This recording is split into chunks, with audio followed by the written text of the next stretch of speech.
Today, I'm going to be reading the Bible a little early. I'm popping on today. I'm going to get on. I'm reading day 47, reading the Bible live in 90 days.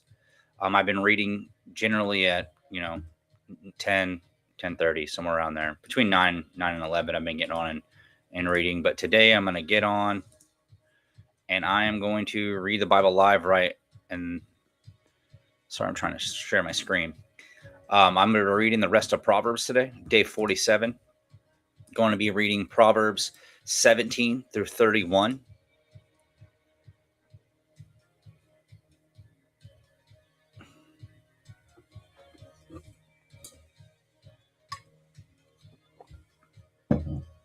When you get on, if you haven't yet, if you want to subscribe to the channel, if you want to like, share, comment, let me know where you're watching from. It's always cool to go back later and see who has popped on, who has looked.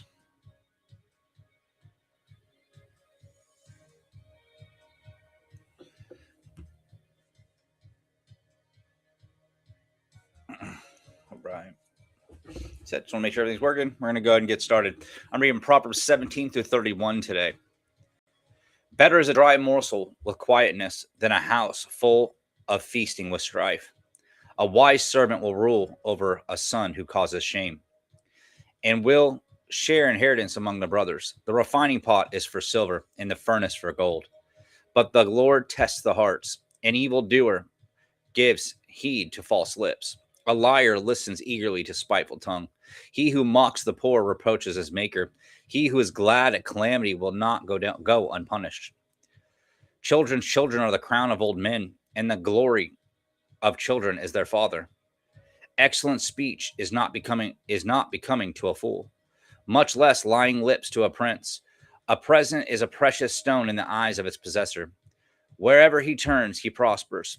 He who covers a transgression seeks love, but he who repeats a matter separates friends. Rebuke is more effective for a wise man than 100 blows on a fool. An evil man seeks only rebellion. Therefore, a cruel messenger will be sent against him.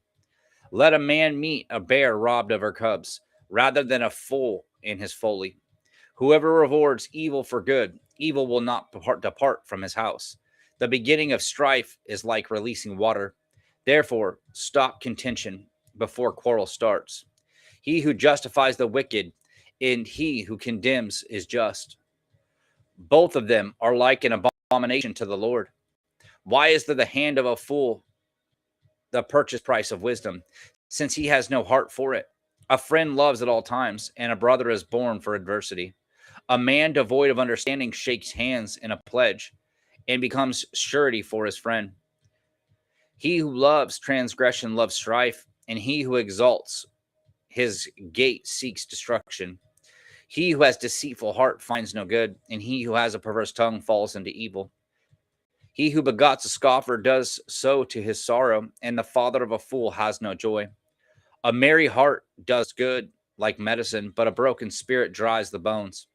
A wicked man accepts a bribe behind the back to pervert the ways of justice. Wisdom in the sight of him who has understanding, but the eyes of a fool are on the ends of the earth. A foolish son is a grief to his father, and bitterness to her who bore him. Also, to punish the righteous is not good, nor to strike princes for the righteous uprightness.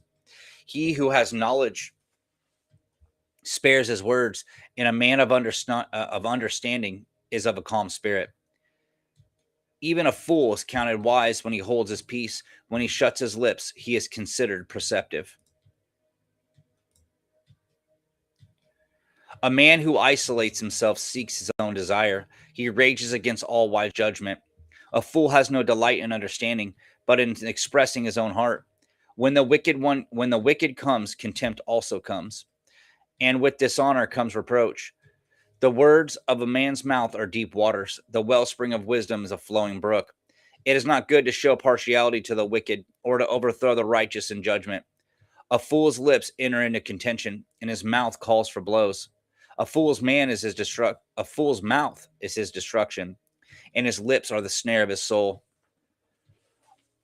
The words of a talebearer are like tasty trifles, and they go down in the inmost body.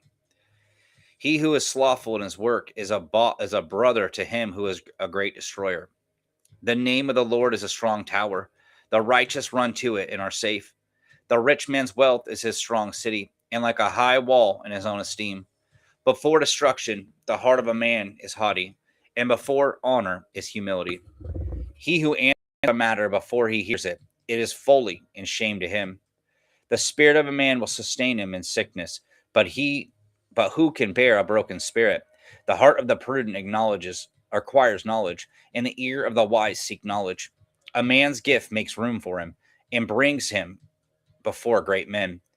The one to plead his cause seems right until his neighbor comes and examines